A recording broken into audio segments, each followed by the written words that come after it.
pemirsa, terima kasih Anda kembali bersama Warta Pagi TVRI. Dan kini kita masuk pada sesi dialog yang akan membahas mengenai prospek pengelolaan potensi di kawasan perbatasan. Dan sudah hadir di studio kami narasumber yang pertama ada Bapak Insinyur Agung Mulyana, MSc.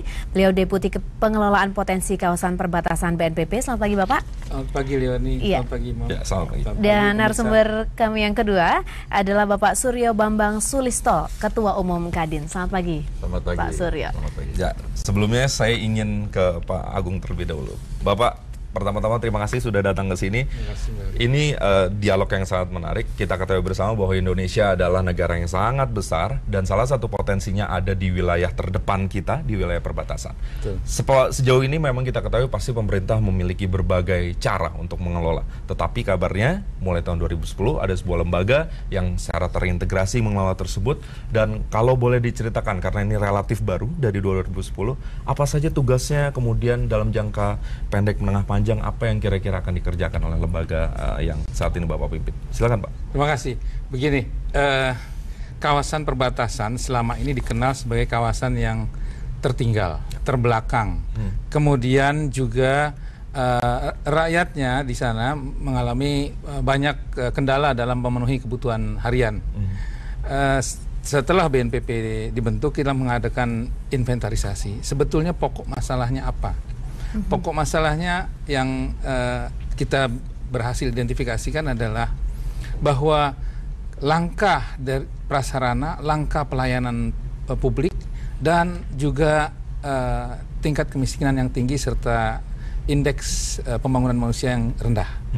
Dari ini semua kemudian kami mengadakan menyusun satu kebijakan dan strategi untuk bagaimana kita bisa mengembangkan potensi yang ada supaya kendala-kendala atau masalah yang dihadapi ini bisa teratasi atau tertutupi. Nah, dalam konteks ini kami mengkaji potensi yang tersedia di kawasan perbatasan. Ternyata luar biasa, luar biasa. Potensinya mulai dari energi sampai ke produk-produk pertanian itu bisa dikembangkan di kawasan perbatasan. Termasuk pariwisata? Termasuk pariwisata. Hanya masalahnya sekarang akses sulit, kemudian juga pengenalan wilayah oleh masyarakat juga kurang. Oleh karena itu kami mengajak Kadin, pengusaha-pengusaha, ayo kita sama-sama membangun kawasan perbatasan kita, supaya ini bisa menjadi, katakanlah, sumber atau tumpuan perekonomian Indonesia. Kalau kita lihat misalnya banyak saudara-saudara kita mencari pekerjaan di seberang pagar kita, padahal di dekat dengan pagar itu potensinya luar biasa begitu.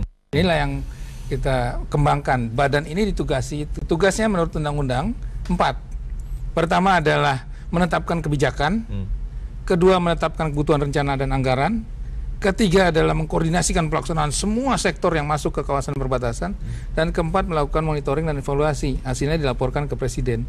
Inilah kita dalam rangka setahun BNPB ini kita sedang menyiapkan laporan ke Presiden. Oke, Pak, satu hal lagi sebelum kita beralih ke Pak Suryo nanti. Yang menarik, tetangga-tetangga kita kabarnya membuat daerah-daerah terdepan mereka menjadi etalase yang menarik. Infrastrukturnya relatif bagus, kemudian pelayanan yang sifatnya dasar itu relatif bagus. Sejauh mana sebenarnya kita menggagas dan punya visi yang sama sehingga etalasenya sama-sama menarik dan siapapun yang tinggal di daerah terluar atau terdepan itu akan memiliki kesejahteraan sehingga juga harga diri dan harkat martabatnya terbangun. Kebijakan BNPB dalam konteks ini adalah setelah kita identifikasikan masalah, identifikasikan potensi, kemudian kita melakukan merumus kebijakan, yaitu merencanakan mengembangkan pusat-pusat pertumbuhan di sepanjang perbatasan sesuai dengan potensinya. Tapi tidak semua titik di kawasan perbatasan akan kita jadikan pusat pertumbuhan atau growth pool atau growth centers. Beberapa yang memang punya potensi kuat itu yang akan kita suntik bersama-sama dengan teman-teman dari Kadin, dengan instansi sektoral lainnya, kita masuk di dalam pusat-pusat pertumbuhan. Inilah nanti yang kita harapkan ke depannya dalam waktu 5-20 tahun dia akan menjadi kota-kota baru. Semacam kalau kita lihat kalau di Jawa banyak kota-kota baru yang dibangun oleh swasta seperti Jababeka, kota Bumi Serpong Damai. Itu semua kota-kota yang dibangun oleh swasta dengan fasilitasi dari pemerintah. Nah, swasta inilah yang kita harapkan juga bergerak di perbatasan. Dengan adanya kota baru, kota industri, atau kota agropolitan, atau kota minapolitan yang teman-teman dari kelautan sedang menggagas dan mendorong, kita akan bersama-sama. Kita buat satu kota-kota baru yang kemudian akan menyerap tenaga kerja. Jadi mereka daripada kerja di seberang, kerja di sini lebih enak. Itulah ini yang mau kita kembangkan. Iya.